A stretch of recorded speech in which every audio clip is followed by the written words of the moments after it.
Tales to Terrify.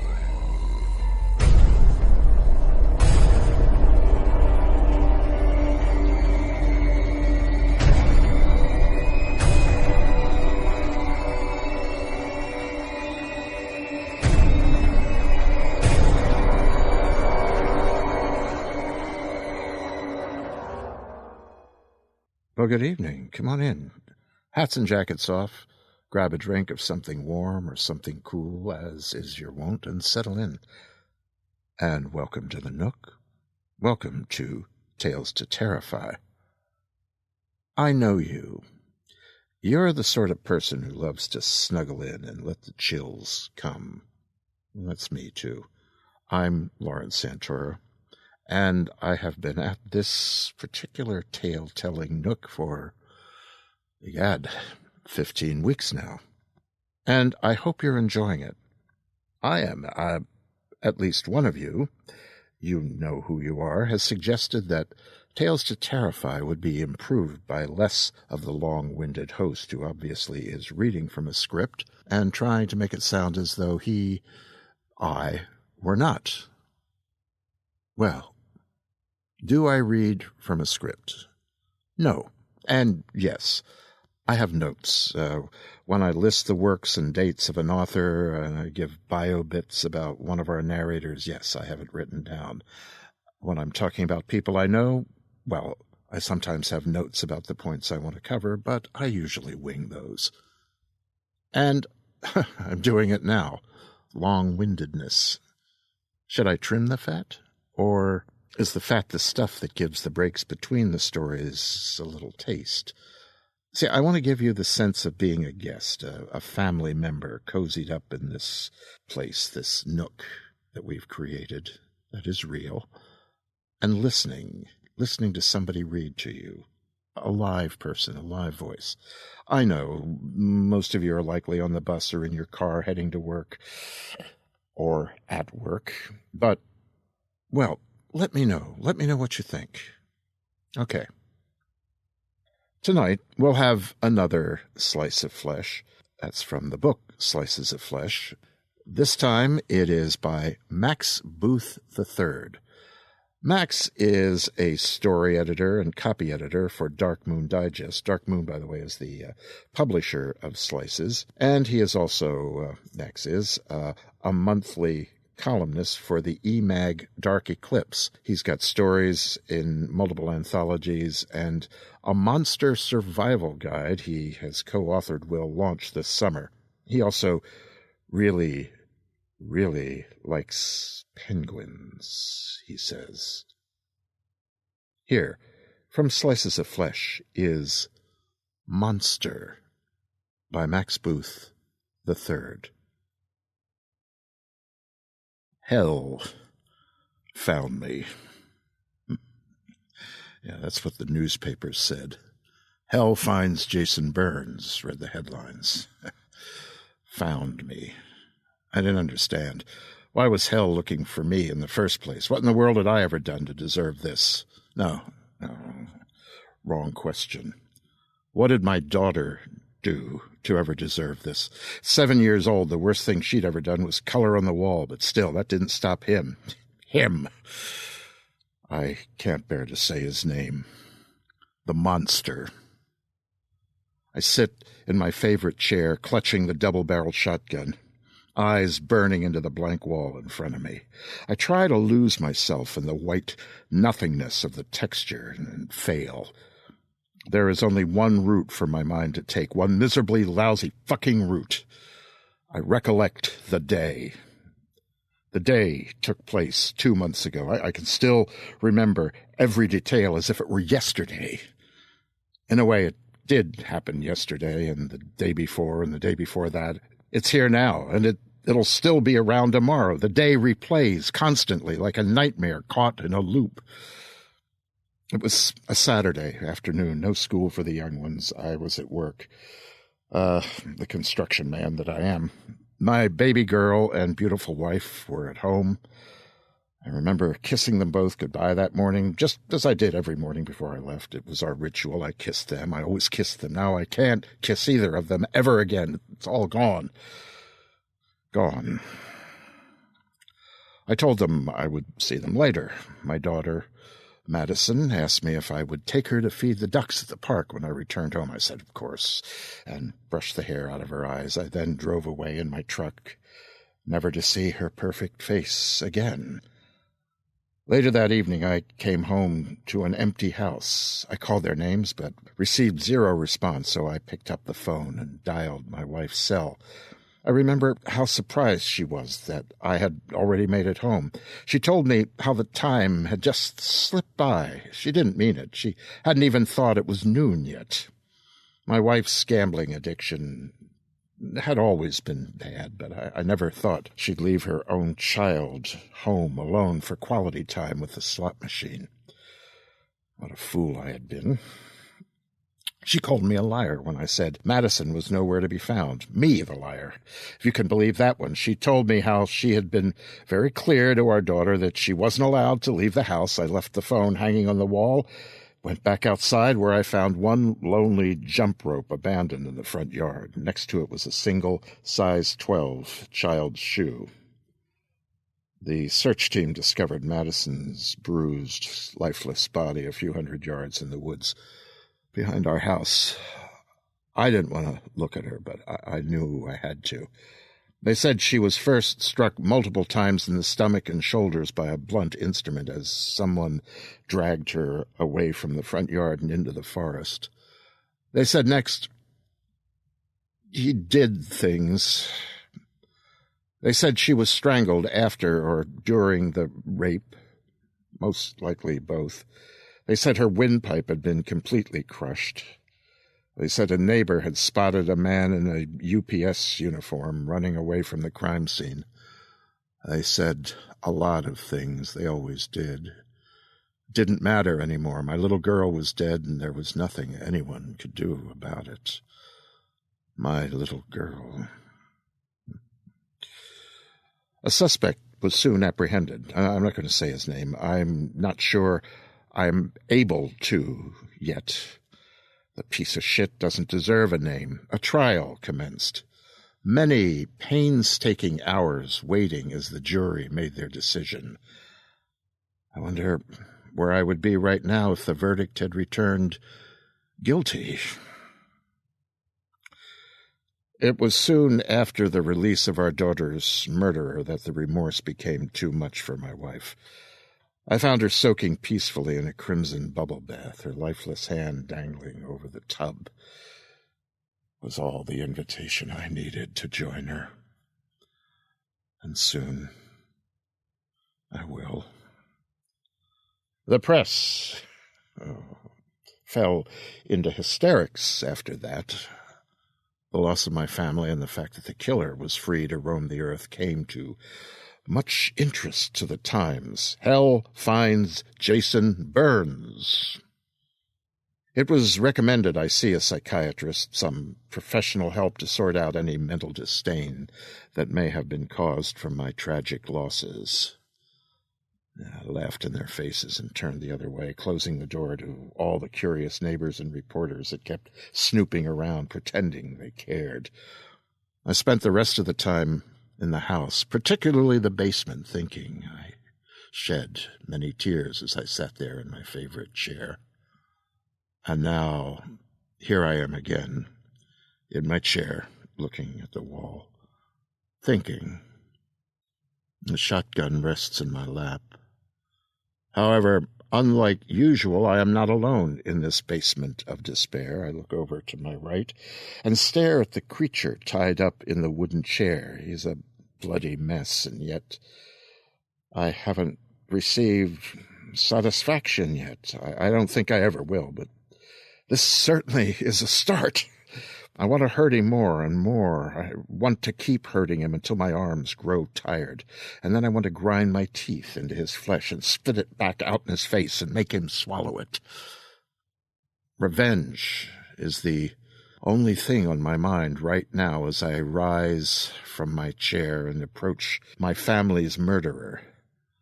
I lay the shotgun on the cushion and move in closer with the knife I snagged from the kitchen.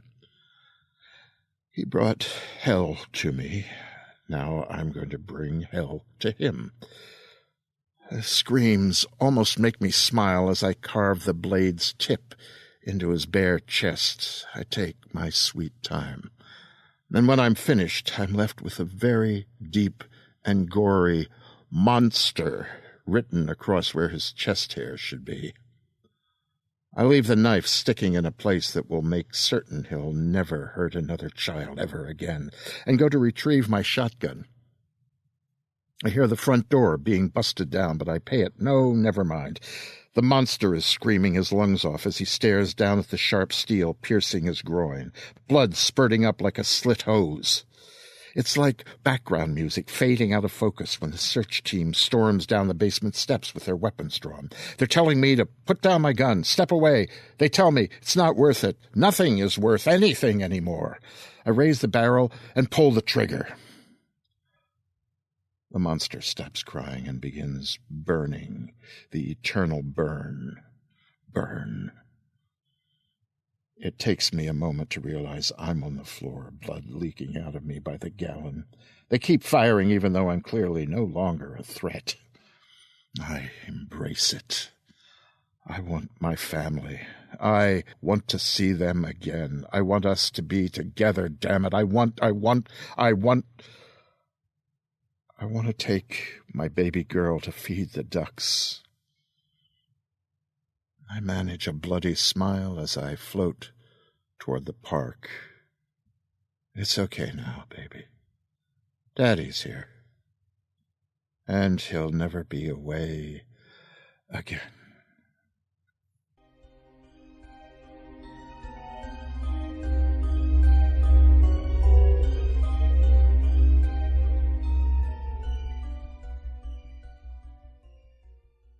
And thank you for that, Max. Originally from Indiana, Max says he recently moved to Texas in hopes, and I'm quoting him, of accomplishing even less with his life than he did back in the Midwest. Well, along with being an editor and a columnist, Max also writes the occasional story, as he has done here, obviously.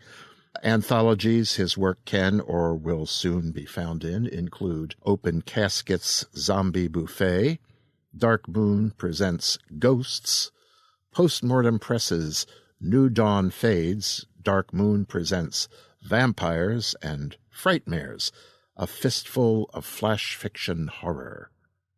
Also be sure to keep an eye out for his work in the next 2 upcoming issues of Dark Moon Digest. Additionally, he can be found peering in through your curtains. And that part was a lie. Kind of.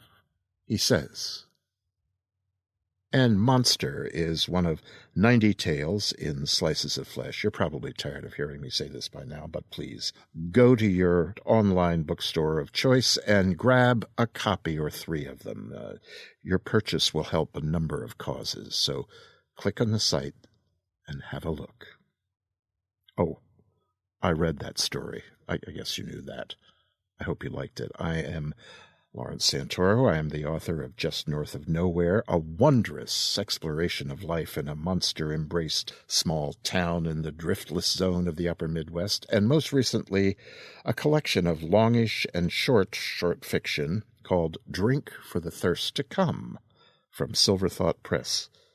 I hope you buy them both. I've got 2 novels in the works right now, and I host and am the sometimes narrator of dark stories on Tales to Terrify, and now we have come full circle. And speaking of circles, I jumped ahead of myself when you came in tonight.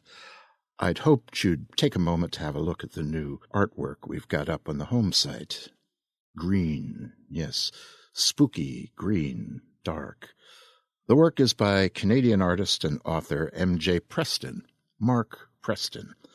Mark is a retired soldier and, of all things, an ice road trucker. He's the author of the horror novel The Equinox, and our wall art is a piece Mark created for that book. Over the years, Mark has done articles and stories, and in addition to writing, he's cultivated a spooky talent for sketching, painting, and most recently, graphic arts. As said, Mark's a former Canadian military guy, and in 1998, after serving 12 years, I believe, he was medically discharged, following which he became an advocate for serving and retired veterans, founding the news group Canadian Veterans Alliance. Spurred by that, he began to experiment with graphics and digital photography, creating banners and online magazine covers. Now he works on everything from wall-size murals to smaller efforts that use an airbrush. His latest medium is digital art, and it can be viewed on his web pages and his YouTube channel, where he highlights his work with animation and video. Mark's got a lot of stuff in his website, and it's really classic. Take a look. Currently, Mark is concentrating on a new novel and a photo book depicting Canada's Arctic ice road. About the piece he's allowed us to use for the show, Mark tells me that the handsome fellow on the left is a nefarious critter known as a skinwalker. The silhouette on the right is serial killer Stephen Hopper, not to be confused with the Australian botanist. To learn more about Mark, go to mjpreston.net. That's his website, mjpreston, one word, .net. Poetry. There is no poetry tonight. There will be next week. Maybe. Short fiction. We've got two tales tonight. The first is by Barbara Barnett-Stewart, and of herself she says that, in a nutshell, she's an avid rejection letter collector. Yes, let me tell you a story about Ray Bradbury and rejection slip. No, that's long-winded. I'm sorry. Another time. Where am I? Barbara is a musician, a grad student, a coffee addict, wine lover, bad movie mocker, and all-round geek. Her words. As she describes her short fiction as going from dark to wacky, it has appeared in Fantasy Magazine, Daily Science Fiction, Black Static, Shimmer, and Wild Stories 2011, the year's best gay speculative fiction.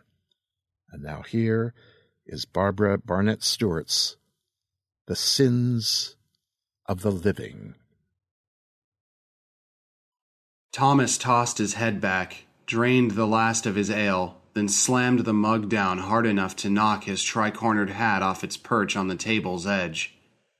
The throbbing in his temples worsened. Even the jolting motion of his last carriage ride home from Richmond hadn't made his head ache so badly.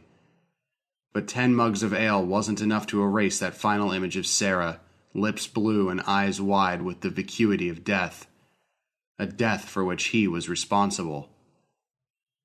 "No good will come of marrying this girl," his father had once told him, frowning with his usual disapproval. Thomas's memory of that look dug more sharply into his gut now than it had ever had before. He had become a lawyer as his father had wanted. He had earned the esteem of his colleagues and taken a wife whom the church elders praised for her piety. What more could he have done to please the man? Thomas stared into his mug and studied his distorted reflection in the stray droplets of ale that clung to the sides. Once more, the unbidden memory came, his father and Sarah together, betraying him in his own home, his own bed. "Guess I'll never be like you now, Father," Thomas muttered. "Damned hypocrite that you are." But even killing the man could not banish his voice from Thomas's head, chiding him with lectures on sin and redemption, with strange stories about creatures who fed off the sins of those who refused to acknowledge their wrongdoing. "Well, if sin is bad," Thomas had once asked as a child, "then isn't it a good thing that these creatures take it away?" "Not when all you're left with is emptiness," his father had said. Thomas's lack of comprehension must have shown on his face, for his father looked to the sky with eyes that seemed to plead, "Why does my son never understand?" "How we overcome our sins," his father continued, "our desire to sin, is what defines us. Without the capacity for sin, you would be but a shell, like your mother before she took her life. Hypocritical nonsense, Thomas thought now. He waved his hand to catch a serving woman's attention as she passed, but she ignored him and continued on toward a group of men at a nearby table, all in powdered wigs and knee-length coats that were not so wrinkled as the one Thomas had discarded on the bench beside him. He groaned in annoyance and ran his hands through his hair, pulling some of it free from the ribbon that held it back. "Haven't you had enough, Thomas?" a woman asked. Thomas squinted up at her, uncertain if it was the tavern's smoky air or the amount he had drunk that made it so hard to focus on her. She wore a gown of deep crimson velvet, square-necked with an embroidered silk inset and ruffled sleeves, and her auburn hair was piled on her head in loose curls, some of which escaped their binding and fell down her neck. Except for the knowing smile on her lips, every facial feature was indistinct, as if Thomas were seeing her through a cloud of smoke. And yet, she seemed familiar. "Do I know you?" he asked, aware of how slurred his speech was, of how rumpled his breeches and stockings were, of how his unbuttoned waistcoat was hanging open. For a moment, he swore he could smell the imperceptible droplets of blood on his cravat. "I know you," the woman said, joining Thomas on the bench and pressing close. "And I know what you've done."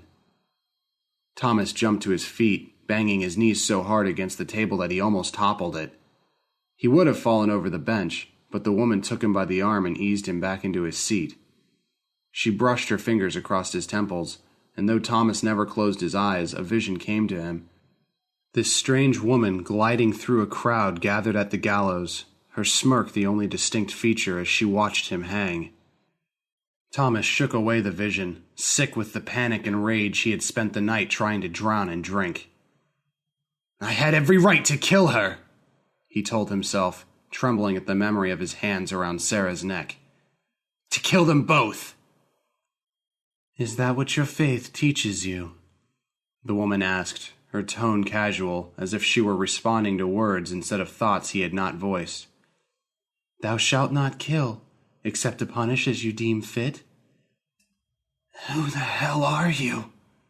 Thomas asked in a choked whisper. "I was once a dear friend of your mother's, until I found her laying with my husband." "Molly Warren," Thomas said.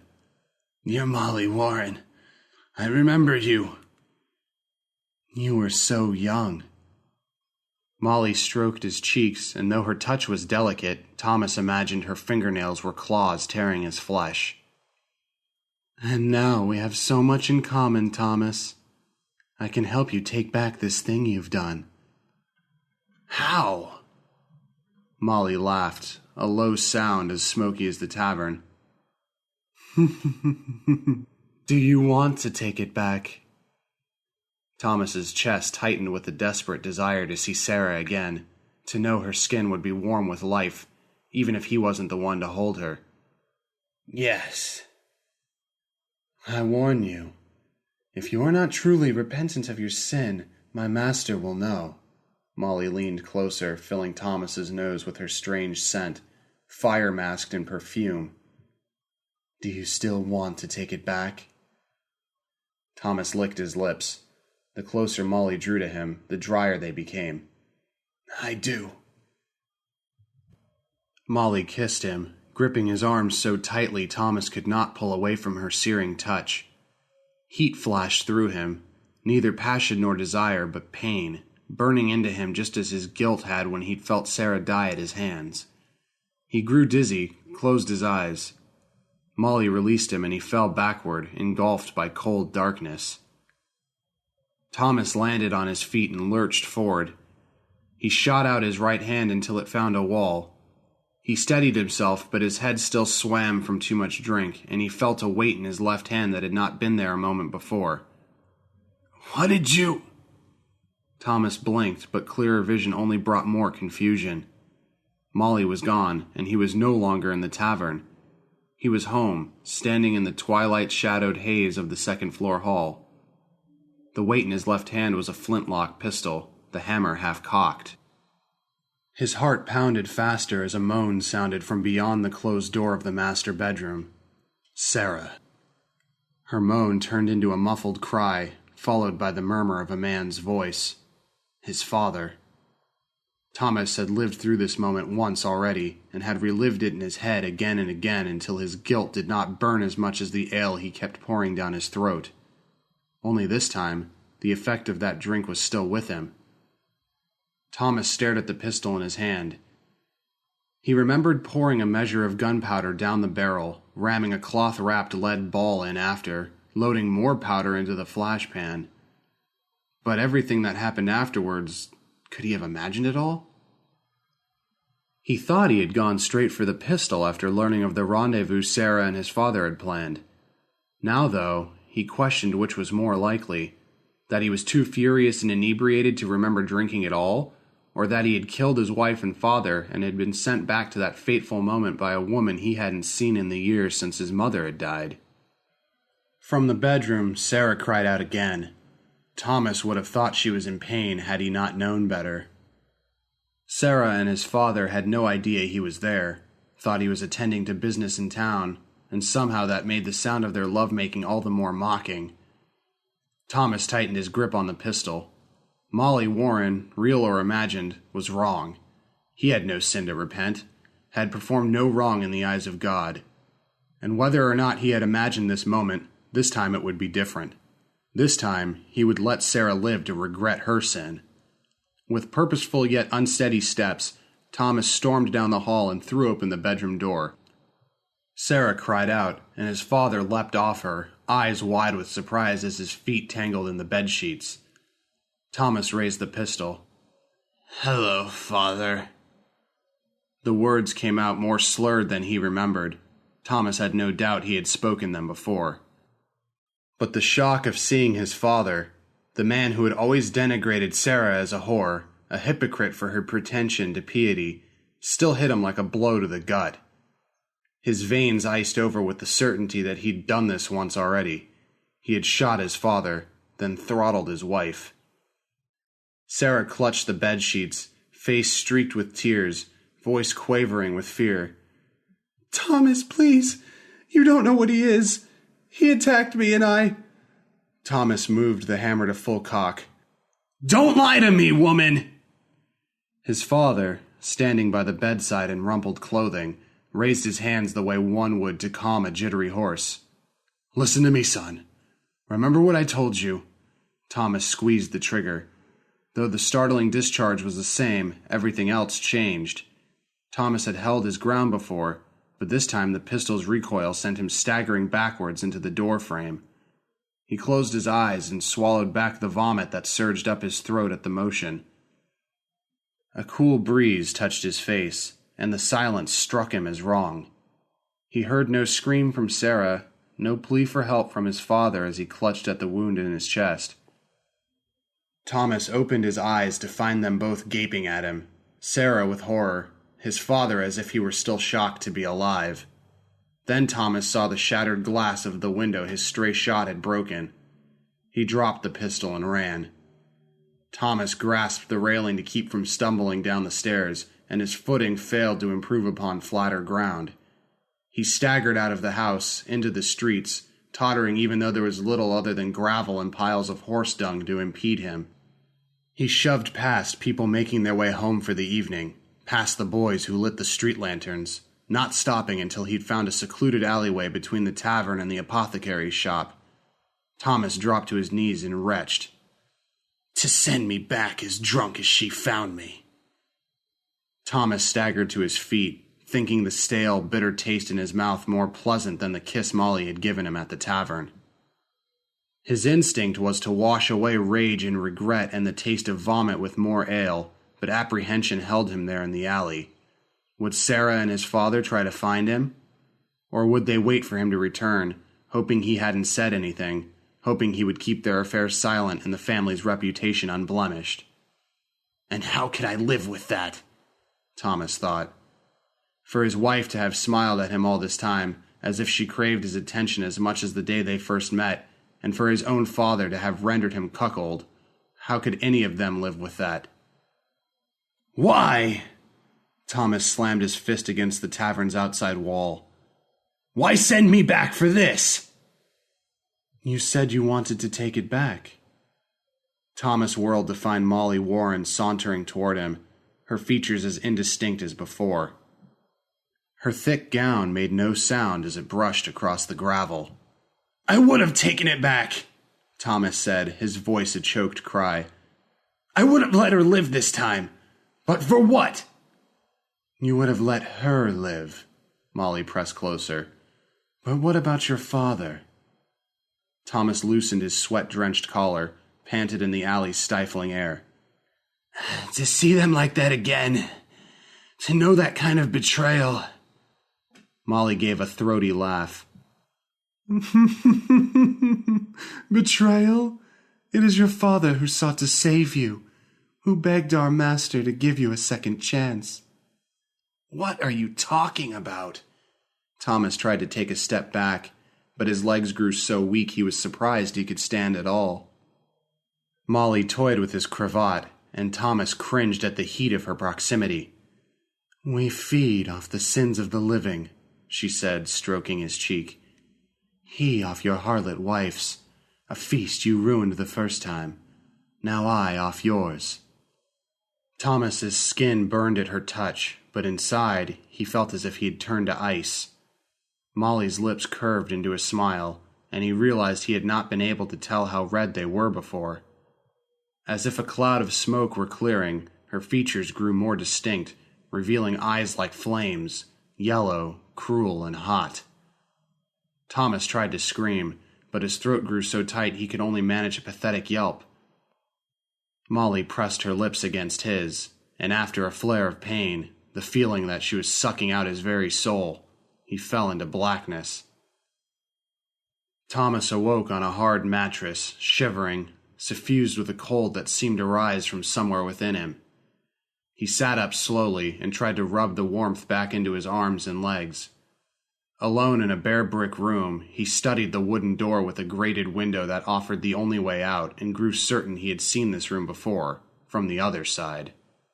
The jail. The vision that had flashed before him in the tavern returned.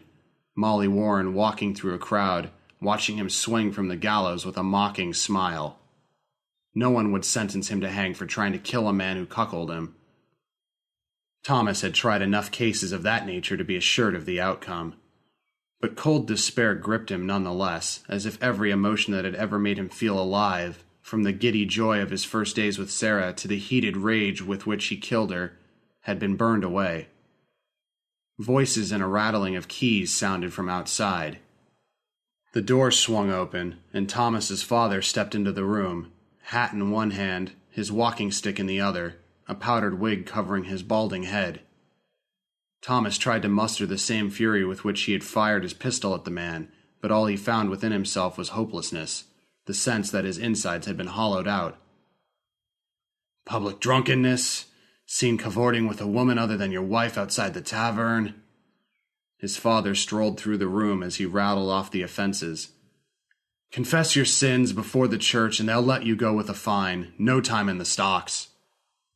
I'll confess my sins when you confess yours. And what sins have I to confess? His father scowled in a way that made his skin look as if it had been stretched back from his mouth and over his cheekbones. You have no idea how many men that harlot wife of yours has taken to her bed, just like your mother. You have no idea what I was there to take from her, what I was trying to save you from. But now... He shook his head, lips pursed in a look of disappointment. You've proved yourself a hypocrite, like all of the others, trying to take a life when you profess to worship a God who forbids it. And so I gave you to Molly to feed on. Thomas opened his mouth to speak, but all that came out was a half-sobbed sigh. He trembled, cold and helpless, then finally managed. What the hell are you? Your father, of course. Also, the servant of a master who bids me to feed on sin like yours, like your mother's. After your mother betrayed me, Molly took pity on me and showed me what I could become if I desired it. I let her transform me. I drank of the Master's blood, and then your mother was the first on whose sins I fed to serve him." His father joined him on the bed, and Thomas thought he saw a hint of yellow flame in his eyes. "I could have been free of this blasphemous world at my Master's side, but I begged him to let me come back. I begged him to give you a second chance to prove yourself worthy enough to become one of us. But you still would have killed me. You still would have sinned out of your love for that whore." "Father," Thomas said, his voice choked with pleading, "you and Sarah are truly a pair, an adulteress and a murderer, though only a would-be murderer now, aren't you?" His father nodded, as if this all made right with the world, then stood to leave. "Now that Molly is fed on you, you'll find yourself wishing for the gallows in time. You'll understand why your mother took her life. That cold you feel—" He directed an all too familiar frown of disappointment at Thomas. "Your sins have been taken, but so has all that made you whole. For without the temptation of sin, you have nothing to overcome, no reason to live." "Father, please!" Thomas called. His father strode from the room, seeming to suck the heat out with him. The door clicked shut behind him, but no desire for revenge stirred within Thomas. No anger, no guilt, nor anything at all except the realization of what he'd become, a shell void of every feeling but despair. Alone, Thomas shivered.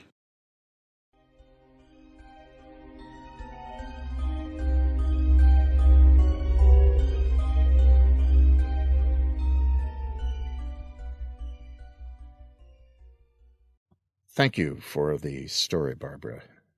Barbara lives in the New Jersey suburbs of Philadelphia with her husband, whom she says indulges her geeky tendencies and ensures that she is well caffeinated each morning.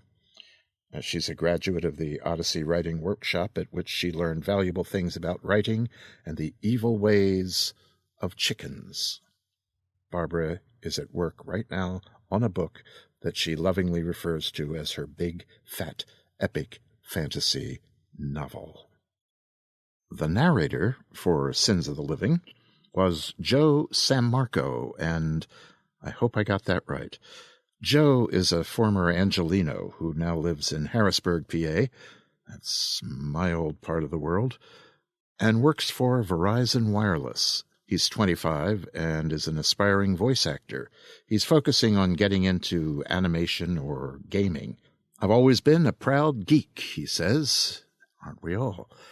And has a soft spot in his heart for fantasy and sci-fi, as do we all there too. It is a night for us geeks. Anyway, and thanks for your work here, Joe. We'd love to have you back. Our final piece for this evening is by a master of the craft of fiction, Peter Crowther. Pete, as he signs his notes, is a British journalist, short story writer, novelist, editor, publisher, and anthologist, and with Simon Conway, the founder of PS Publishing. He edits a series of themed anthologies of science fiction short stories published by Daw Books, and is also the editor of Postscripts, an award-winning anthology established in 2004 that now appears in trade hardback and signed slipcase hardback editions. Okay, Pete Crowther has won damn near every award there is, and aside from PS, Pete's work has been widely translated. His short stories have been adapted for TV, both in England and the United States. They're collected in various places like The Longest Single Note, Lonesome Roads, Songs of Leaving, Cold Comforts, The Spaces Between the Lines, The Lands at the End of the Working Day, and the upcoming Jewels in the Dust. Here now is Peter Crowther's Jewels in the Dust. Ghosts walk Churchill Downs on Derby Day. To the old-timer, the whole place, paddock, field, and track, is crowded with memories. From Kentucky, by Irvin S. Cobb. Dear, beauteous death, the jewel of the just shining nowhere but in the dark, What mysteries do lie beyond thy dust? Could man outlook that mark? From Silex scintillans, they are all gone. Henry Vaughan, 1622 to 1695. Abigail Rutherford swept into the room in a blaze of maroon cotton and a myriad wafts of crinoline scarves, whose designs dwarfed even the ambitious creations of Jackson Pollock, comparatively pedestrian efforts as far as Abigail would have it, and whose colors would have rivaled even Joseph's fabled coat. "Today's the day," she announced with a bravura wave of an arm that was skinny and waddled, the fingers of the hand at the end slender enough to pick locks, pushing the sweet scent of lavender before her like a summer tide. Tommy looked up from the comic book spread out between his elbows on the floor, the gaudily colored pages a mystery of shape and form and secret actions in nighttime cities, strangely garbed and muscular heroes braving death and worse as they swung between concrete towers and over the glittering streets far, far below. "Really?" he asked, pulling himself to a kneeling position. "Really," Abigail confirmed. "Yay!" said Tommy. He leapt to his feet and did a little skip and jump around the comic book. "Careful," Marianne Rutherford cautioned her son with a big smile. "You'll be wanting another copy of that magazine if you scuff the pages." She turned to her mother-in-law and tilted her head to one side, as she always did when she was offering a change of mind. "Are you sure, Abby? I mean, really sure that today's the day? It's just Saturday. A fine May Saturday, I grant you, but just another Saturday." Abigail did a twirl and burst into a fit of coughing, which soon spread into laughter. "As sure as I'll ever be," she said, pausing for breaths between each point. She leaned against the wall, smiling at her grandson with thin lips that carried a swipe of lipstick, cheeks that bore the trace of hastily applied pink-colored powder, and eyes that carried the sky in them, complete with cotton candy clouds. "And it's not just another Saturday. It's Derby Day." "Derby Day? Derby Day!" young Tommy exclaimed, his face a glade of smiles. "That's right," Abigail said, her voice not quite able to match the volume of her grandson's. "So scoot, young fella," she added, ignoring the quizzical look on her daughter-in-law's face. She clapped her hands as though shooing errant cats busy chewing the plants in her beloved garden. The 3 rings, engagement, wedding, and eternity, giving out the faintest clink before settling once more. "Make haste," she urged. "Bring sodas, bring potato chips," she advised. "Run and jump and greet the day," she instructed. Tommy disappeared in a flash, the swinging to and fro of the room door on a steadily decreasing fulcrum the only sign that he had ever been there at all. That and the sound of small feet pounding up the stairs, and a small voice calling out to the gods of childhood and eternal summer. Marianne looked across at the window. It was still early outside, early in big wide world terms, where activities among the wind-blown fields and hedgerows commenced long before they did inside the house. Everything was new out there, as though each thing, every glimmering ray of sunlight and every tiny drop of dew, were a one-off, a never-to-be-repeated, infinitesimally small theatrical performance, new and only ever now.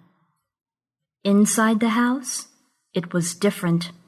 Here, within the labyrinth of walls and windows that was the home they all shared, everything was familiar. Radio news shows that forever reminded listeners of the time and what the weather was going to be like, and the sound of bacon frying and Mr. Coffee percolating, each mingling with calls for missing neckties, socks, and comic books, and all of them forever underpinned by the soft susurrant hum put out by the old amalgam of wooden joists and nailed-on clapperboard stretching itself to meet the onslaught of another day. Every one of them a repeat performance, like scenes on the VCR, rewound and replayed forever without deviation. Time stolen rather than spent. Time waiting to die. To Marianne Rutherford, the world outside looked momentarily immense, unpredictable, and somehow achingly wonderful, its sound signatures hard to place, complex rhythms and discordant refrains. A haven, a release, an escape.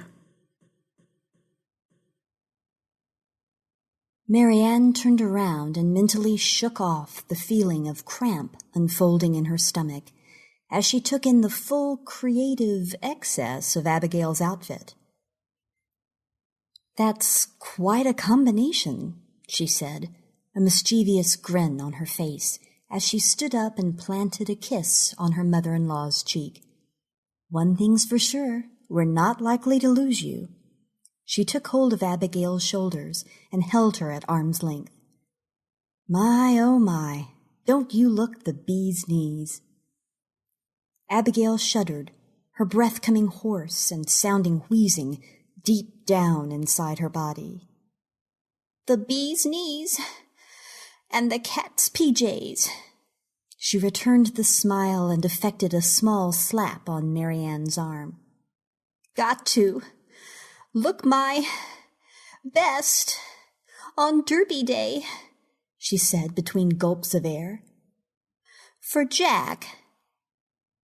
Marianne fought off the frown that threatened to engulf her face.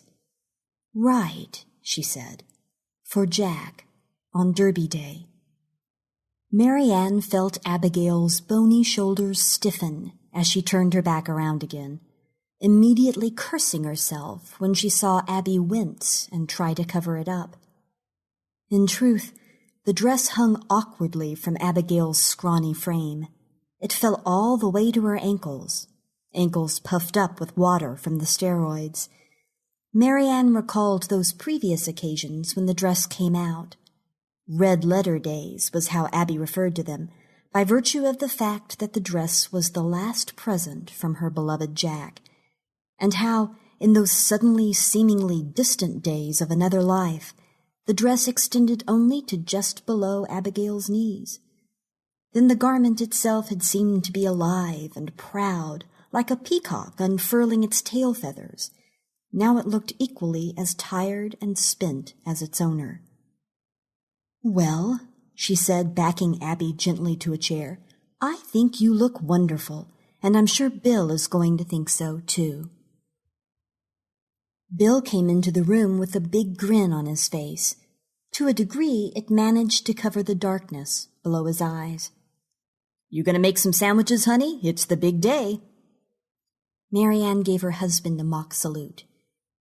"Yeah, Mom already told us. Derby Day," she said, with just the slightest of upwards movements of her eyebrows.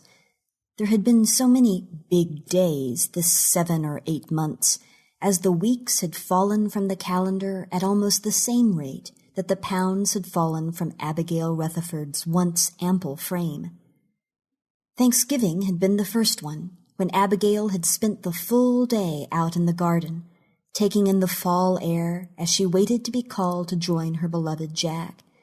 But that night, as they all sat down to one of Marianne's turkey dinners, the table resplendent with sweet potatoes and corn cobs, sausages rolled in strips of bacon, bowls of peas with knobs of butter melting over them like flower heads. Abigail had announced that she didn't think today was going to be the big day after all. Patting her son's arm, she said, "But I'm guessing it'll be soon." Her sentences full and flowing, before the tumor eventually took away her breath. Then Christmas Eve and Christmas Day followed, with New Year's Eve and New Year's Day itself coming on hot behind them. And January saw Martin Luther King's birthday and even Martin Luther King Jr. Day, but still Abigail made it through to midnight, her carefully chosen clothes returned to the wardrobe in the small room she occupied in her son's house.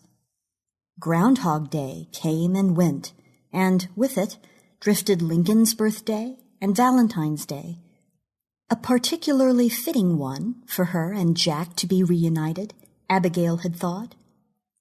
By now, the chemo had taken a toll, and she was increasingly tired. Then President's Day and Washington's birthday. All of them great men, Abigail had proclaimed to Bill, just like your father, and I reckon that today will definitely be the day he calls for me to join him. But it hadn't been. Nor had the day that daylight savings began. That's because we lost an hour, Abigail had explained as Bill and Mary Ann had tucked her up in her bed, the shadows playing around the walls like mischievous elves. Your dad, he needs the full 24 hours to get me. And snuggling down beneath the sheets, she added, but it'll be soon. Secretary's Day, she said sleepily. I was a secretary when your dad met me. And she closed her eyes and smiled at the memory. My, but he was handsome. Still is, for that matter. By now, the cancer had spread throughout her body. It was just a matter of time. But Secretary's Day turned out not to be the big day, though it was the day that the breathing apparatus was delivered to the house, and, taking her first swig from the oxygen tank, Abigail winked knowingly at Bill and Mary Ann. See, I told you it was going to be a big day today, she confided in them. Just not the big day. But it'll be soon, you mark my words. Maybe it'll be Mother's Day. But today, the first Saturday in May, Mother's Day was still more than a week away. But Abigail seemed convinced because it was Derby Day. Sandwiches coming right up, Mary Ann said, affecting a stiff-handed salute as she opened the icebox. She stared at the shelves of packages and jars, cold cuts, butter cartons, and fruit juice bottles, individually wrapped cheeses from the deli on Sycamore, tubs of yogurt, tarama salata and hummus, small hillocks of salad greens, cucumbers, and tomatoes. What'll it be, oh great one? Everything, Bill said. What say you, Mom? Abigail chuckled appreciatively. Sure, let's have everything. Let's have... She took a deep breath and shuddered. Let's have sandwiches fit for a king and his queen, she said. Her words labored, her hand clenched, but for the index finger pointing upwards and circling. Fit for placing before a visiting dignitary from far off Alpha Centauri. Come here to spend the afternoon. She chuckled and added, and maybe get a little tan. Mary Ann laughed appreciatively. Can we have some peanut butter? Tommy asked in a nasal whine as he reappeared laden with more examples of four-color comic book wonder. And that tart jelly stuff. Tart jelly stuff? Abigail said, screwing up her face. Sounds yucky. He means boysenberry, Mary Ann said as she transferred more of the icebox onto the breakfast counter. He likes it spread with peanut butter and slices of banana. Ugh, gross, Abigail said, rolling her eyes around and around at Tommy. Who'd be 9 years old? Bill loaded water into the kettle and placed it in the electric hob. "Let's have coffee, too. Real stuff, not the instant." "And make it leaded," Abigail added. "None of that decaf. Not today. If I pee myself, then at least it'll keep me cool." "Mom," Marianne said in time with Tommy's sniggers. She was cutting through cheese-topped bread cakes, setting them all out across the counter, tops next to bottoms. "I can see where we're headed with this," she said. "It's decadent day." Tommy frowned as he watched his mother work. "I thought it was Derby Day," he said to no one in particular. "It sure is, son," Bill said, and he ruffled his son's hair. "What your mom means is that it's a bit of both. 2 days all rolled up in one." "So what's a decadent day?" "Decadent day," Abigail said before spelling it out and then repeating it as though it were a mantra. She slumped tiredly onto a stool and took a deep breath. "It's a day when we don't let anything matter, Tommy. A day when none of the normal rules apply." "I'm not sure that's a good idea, Mom. We have to have—" Abigail nodded. "Your father's right, Tommy. We have to have rules, or the world, well, it just wouldn't hang together." She smiled gently at Tommy's father and then quickly looked away.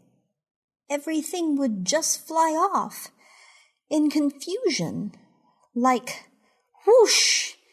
She swept her arms up in the air to either side and then collapsed forward, coughing. As his father took hold of her and gently patted her back, Tommy said, "You mean like gravity?" "That's right," Bill said softly between shh and there and okay now sounds as he continued to pat and rub. "Like gravity." Eventually the coughing subsided. "You okay, Gran?" Tommy had thought about it before even asking. Maybe if she wasn't okay, they wouldn't even leave the house. And he so wanted to go out and picnic, feel the grass springing up beneath his sneakers, trying to get right inside with his toes. It had been such a long time since they'd done anything at all, what with Gran's constant coughing and that gizmo tank of air she sucked on while she was watching the game shows on TV. As he watched her, waiting for a reply, Tommy suddenly noticed, just for the most fleeting of seconds, how thin she'd gotten, like she could get through doors when they were still closed. It looked to him as though Gran could do with a whole heap of peanut butter, banana slices, and boysenberry jam sandwiches to build her up again, and maybe a couple chocolate spread ones and a carton of vanilla yogurt or strawberry and caramel mousse from the Safeway store. "I'm as fine as wine, and as frisky as whiskey," came the reply, though it was a little wheezy and not altogether convincing, the memory of a voice rather than the voice itself. Tommy hoped his father hadn't noticed. He looked around at his mother and saw she was watching him as she loaded cold meats onto buttered bread and spread that gungy brown stuff that had a fancy boy's name. Humus. And looked like his poops when he was sick, and they were all runny. He saw her smile at him, a strange smile, kind of sad, and yet not sad. Marianne watched her son watching her. For just a second she thought of herself back at 9 years old, tried to imagine what the world looked like through those young eyes. "You all ready?" she said, breaking the eye lock and placing a cheesy top on a mound of lettuce, sliced ham, and pickle. "I'm going to be done here in a few minutes, and we don't want to be waiting while you get things together." Tommy shrugged and held out the confusion of comic books. "I got things to read," he said triumphantly. "And you've brushed your teeth?" Tommy thought for a second. What the heck did brushing his teeth matter? They were going to eat, weren't they? He certainly didn't want all the sandwiches to taste of peppermint. Boy, parents could be a little wacky sometimes. He nodded. Before, he added with a jerk of his head, when I got washed up. Clean shorts? He looked down at his shorts, saw the dangling figure of Spider-Man hanging from his belt, and then noticed the stain on his left leg just below the pocket and the bulge of his Bart Simpson handkerchief. He shifted his leg slightly and lowered the comic books to cover it. It wasn't a big stain. "Can we take the Frisbee?" he asked, changing the subject, and he skillfully shifted the need for an answer from his mother to his father, who seemed to have stopped patting and rubbing. "Can we, Dad?" "Sure. We can do anything today." "'Cause it's a decadent day, right?" Everyone seemed to find this amusing, and all thoughts of clean shorts went off on the wind. Abigail sat up front alongside Tommy's father, a place usually reserved for his mom. The fact was that Gran was the only one Tommy's dad would let up there, like she was the president's wife visiting for the day. There was a lot of huffing and puffing as Bill and Mary Ann helped Abigail into the seat and fastened the belt across her. There were a couple of "sorry, moms," followed each time by "that's okay, son," or "that's okay, Mary Ann. It's just me sitting awkward." And then she was in place, wheezing like a train or the air-conditioning pump before Bill fixed it last spring. Tommy slid into the back of the old Chevrolet, the familiar smell of creased and worn leather drifting up to meet him. He slid his comic books onto the shelf behind the seat, tossed the Frisbee on top, and pulled his cap on tight. "We taking the roof off, Dad?" Bill Rutherford plopped into the driver's seat and looked across at Abigail. "How about it, Mom? You up for a little fresh air?" Tommy's grandmother patted her son's knee. "Let's go. The whole way. Let's take off the sides. While we're at it." She glanced around at Tommy and did that spinning movement with her eyes. "And let's take off the hood and the trunk lid. Let's just strip ourselves down to the bare essentials. What say you, Tommy?" Tommy chuckled. "Sounds good to me, Gran," he said. Mary Ann slid in next to Tommy and put an arm around him. "You think we should, honey?" she said, aiming the question at Tommy's father. "Mom's gonna get cold." Tommy saw his father look into the rearview mirror. It was a strange look, aimed at Tommy's mom. It said, this look, that nothing mattered today. Today, nobody was going to get cold. Today, nobody was going to get anything bad.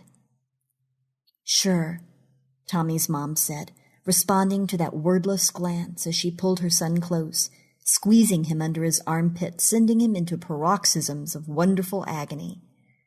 "We're going to be fine and dandy back here, curled up like a couple hibernating bears. Woo, woo, woo!"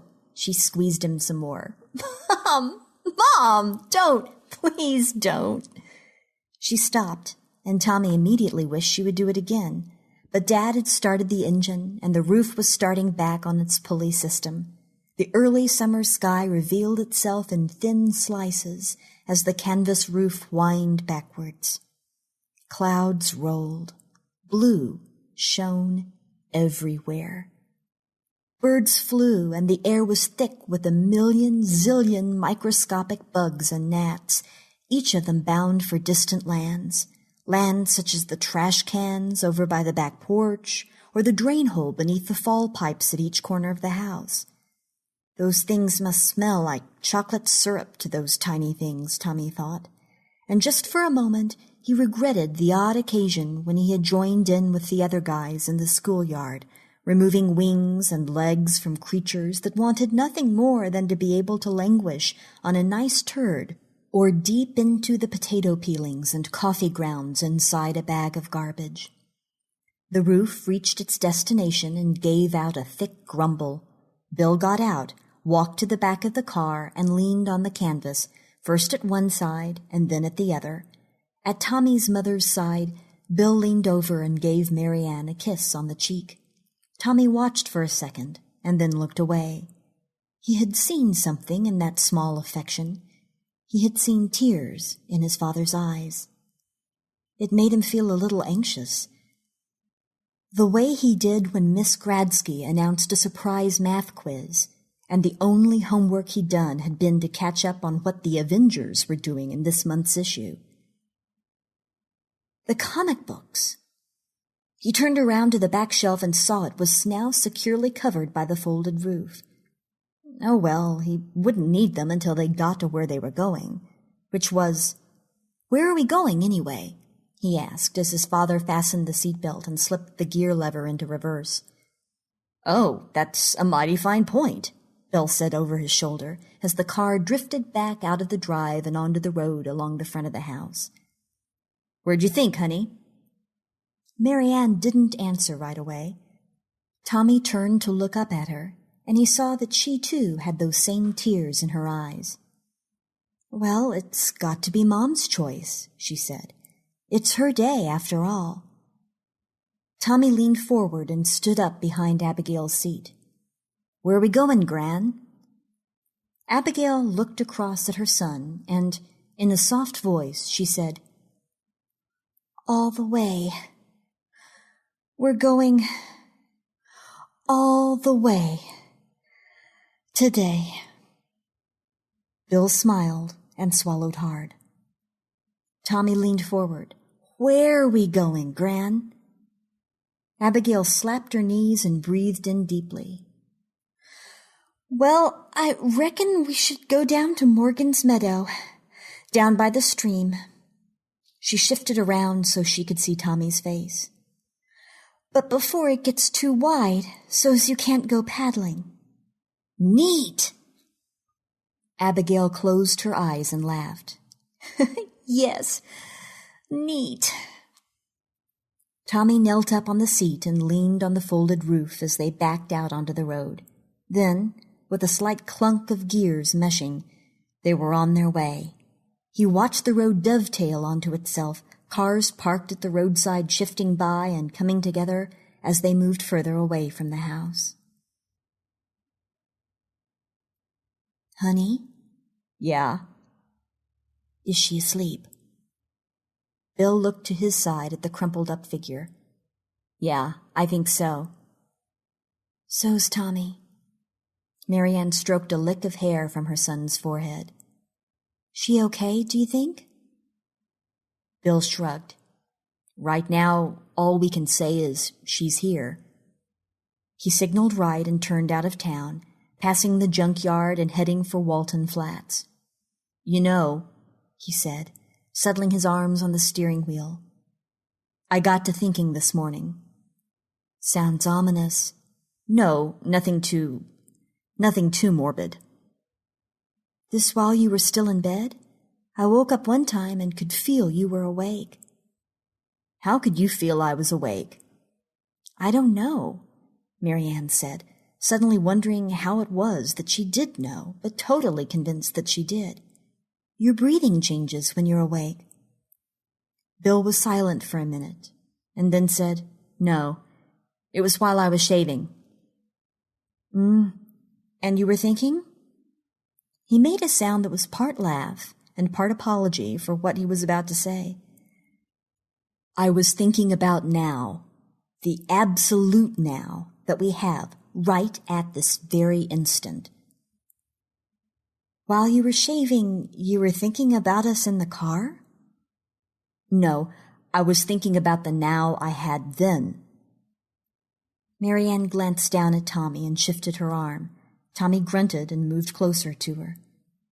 "I was thinking about all the nows, every single nanosecond of time that we kind of close our eyes to because we're thinking about what's coming along, either looking forward to it or—" His voice trailed off. Marianne reached out a hand and rubbed her husband's neck. I was thinking about how, when we have everything we could possibly want in the world, and we're with the people we so dearly want to be with, about how...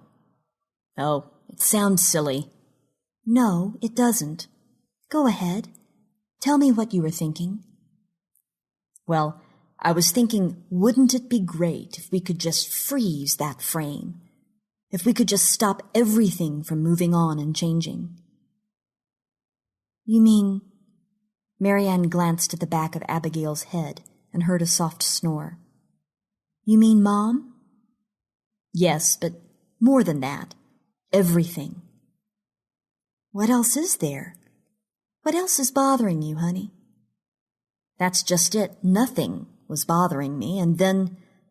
He nodded sideways at Abigail. We had the visit to the doctor, then to the hospital, and then the operation, and the radiotherapy, and then, now, the shortness of breath, another visit to the doctor, the X-ray. And here we are, waiting.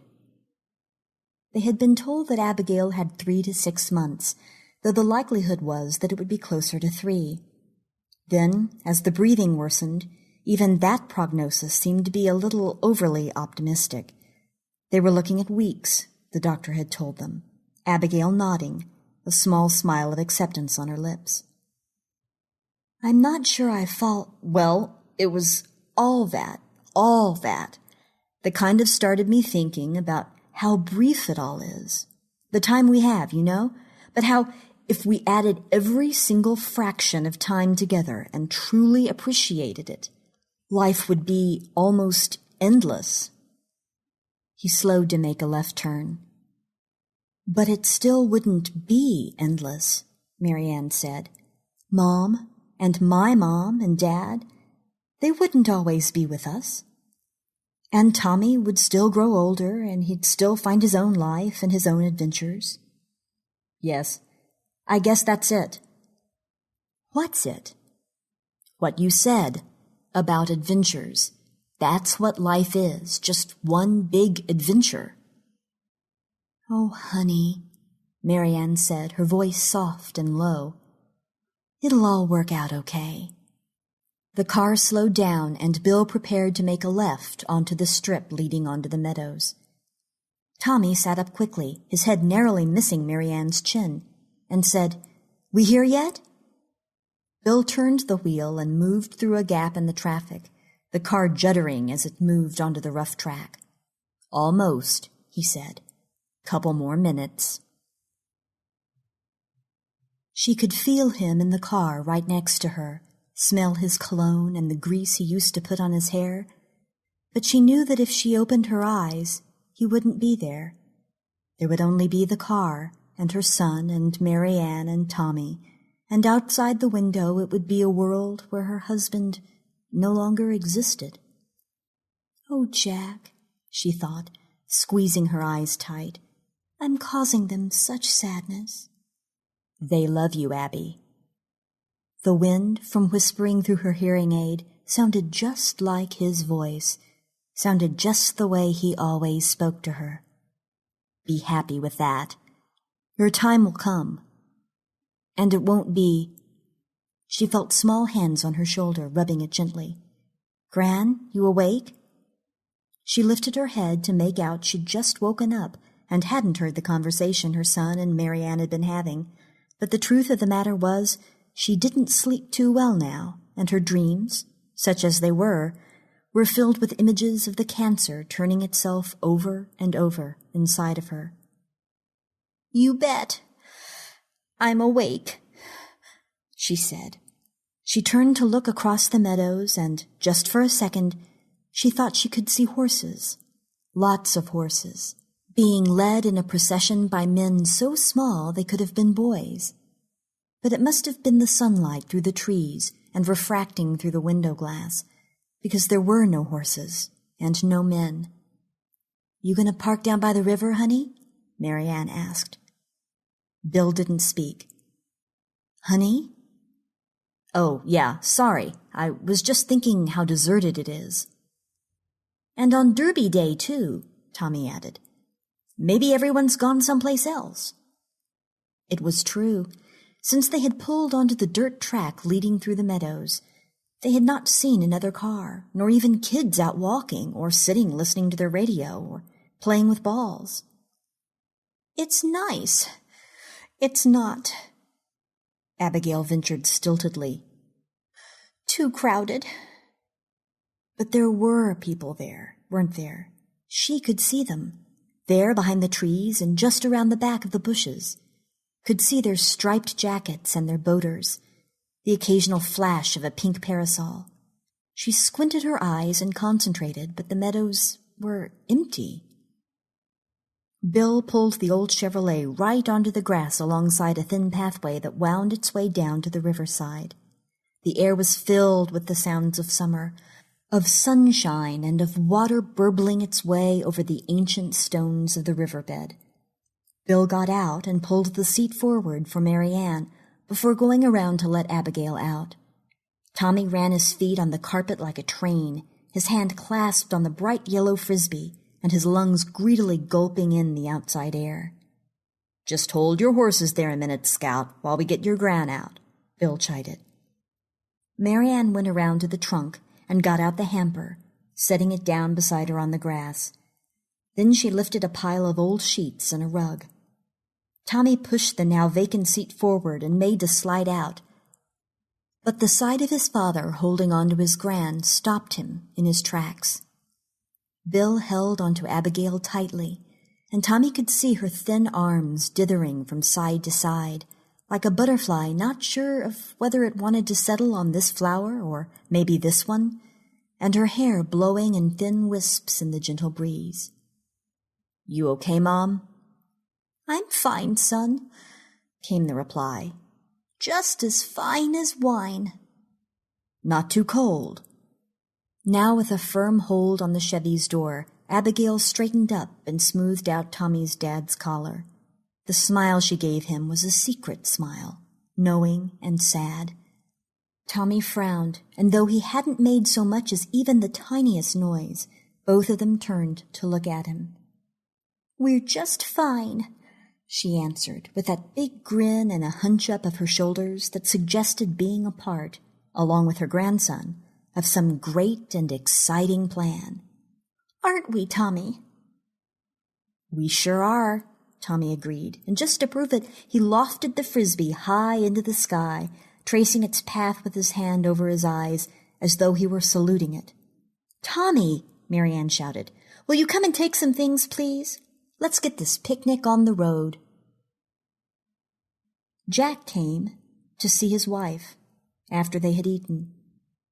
Bill had gone down to the riverside with Tommy, and Mary Ann, who had started out with such fine intentions to read the daily newspaper, had succumbed to the after-effects of the food and the sunshine, her eyelids drooping slowly until they had closed completely.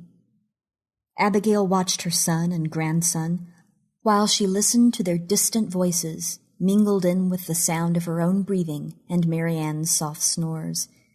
It was as though they were in a different world, the two men, a world that Abigail was able to look into and hear, but one which she could not actually visit. "He's a fine boy," Jack said, hunkering down beside her. "Land's sakes!" Abigail said, the words coming out as a hiss, her hand up to the collar on her sweater, fingers trembling over the chain he had bought her those many years ago. "Shh," he whispered, glancing at Mary Ann. "You gave me a start," Abigail said. He shifted around so that he was in front of her and smiled. "You look as handsome as ever, Abby. Mighty handsome, if you don't mind my saying." His eyes traveled up and down her form, and Abby felt a blush starting in her cheeks. "You're wearing my dress," he said. "Of course." "You look beautiful." Abigail shook her head and made to reach out to him, but Jack pulled away. He said. "That's not in the rules." "Can't I touch you?" He made a tight-lipped mouth and shook his head, his eyes mischievous as ever. "Not yet, anyways. But I thought... She lowered her voice when Marianne shuffled onto her side. I thought you'd come. For me. I thought today was the day. The special day. All days are special, Abby. What's so different about this one? Well, I figured you'd come for me. Today. She hung her head down and said, I'm sick, Jack. Terrible sick.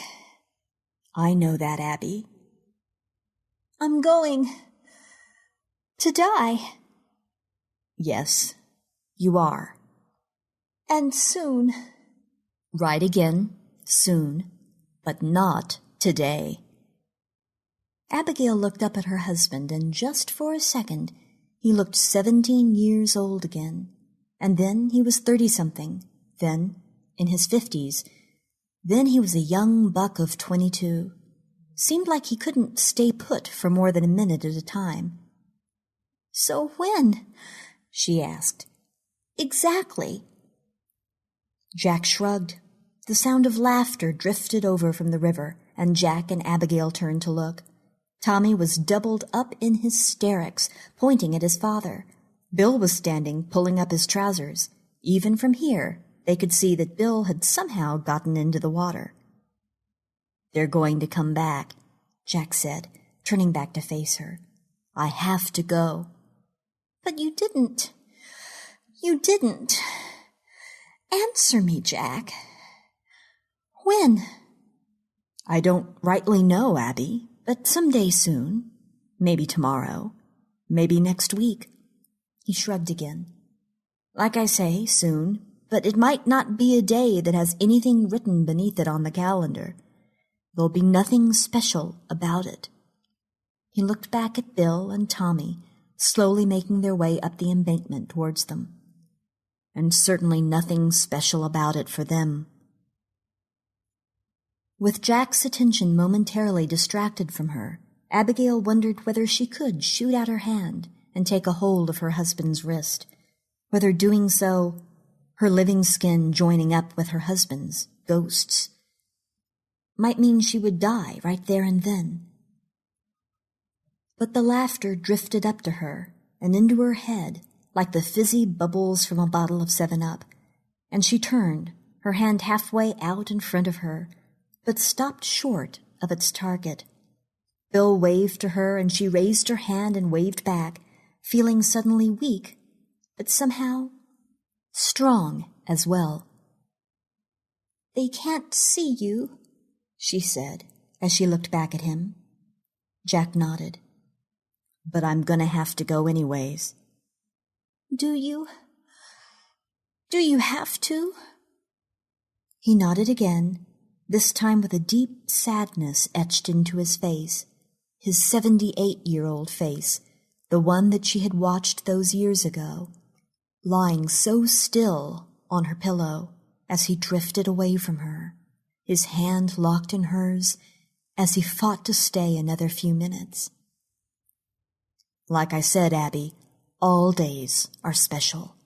And right now, these last days you're spending with Bill and his lovely wife and that fine boy, these days are special to them. These days are like small gems, like jewels in the dust. Make them count, every single one of them. And then he reached out and touched her cheek.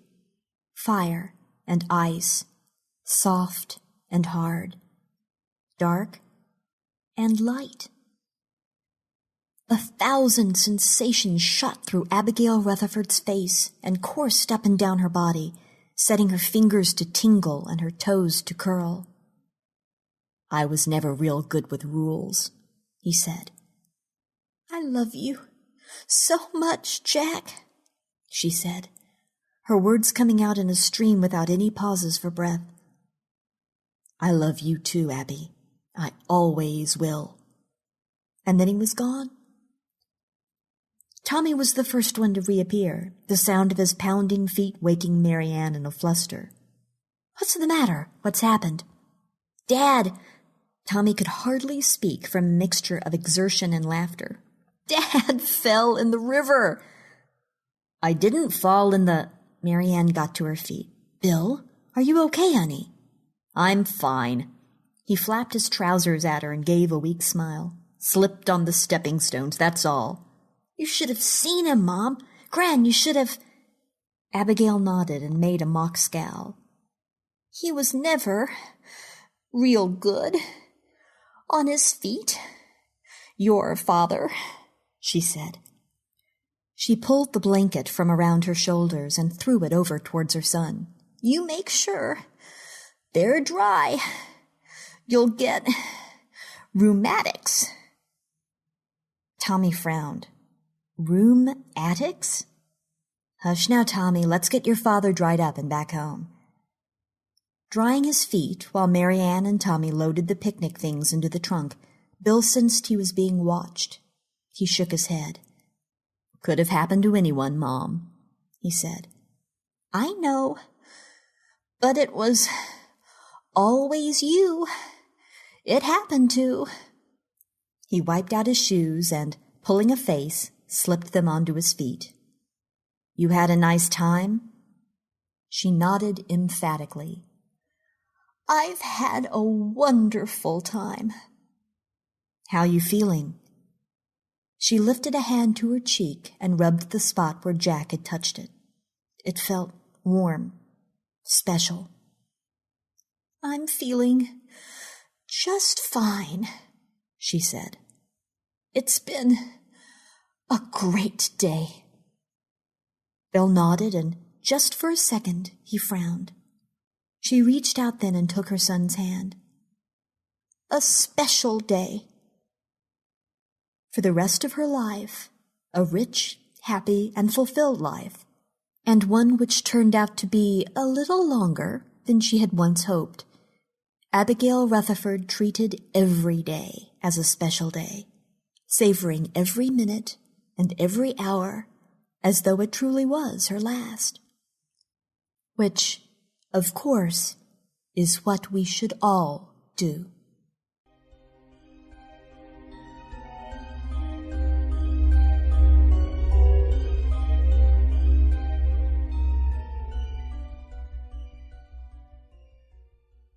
Thank you for letting us have Jewels in the Dust, Pete. And thank you for writing it.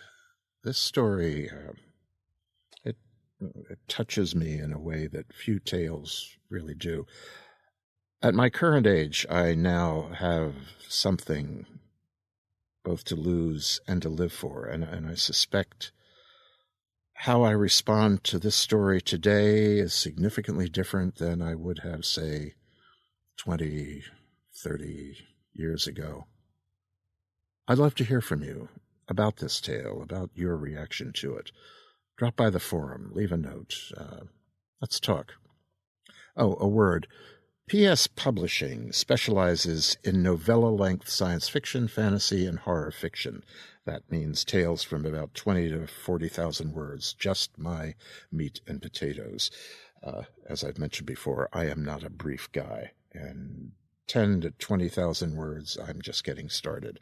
Anyway, it is one of Britain's premier small presses and has won the British Fantasy Award for Best Small Press almost every year since 2001, it says. Pete and I have met on a few occasions. They're passing glances at conventions and such. In 2007, he was on the panel of judges at the World Horror Convention's Flash Fiction Contest that awarded first place to my story, Then Just a Dream, which we had on here a week or so ago. I have still never cracked PS Publishing. Ah, well, that is to come. And thank you again, Amy H. Sturgis, for a beautiful rendering of this story and its people. Amy is by now, I hope, an old friend to all of you and a member of the Tales to Terrify family, as well as the Starship Sofa family. So stop by our website. Say hello. And that will do it. Take care. on the way home tonight.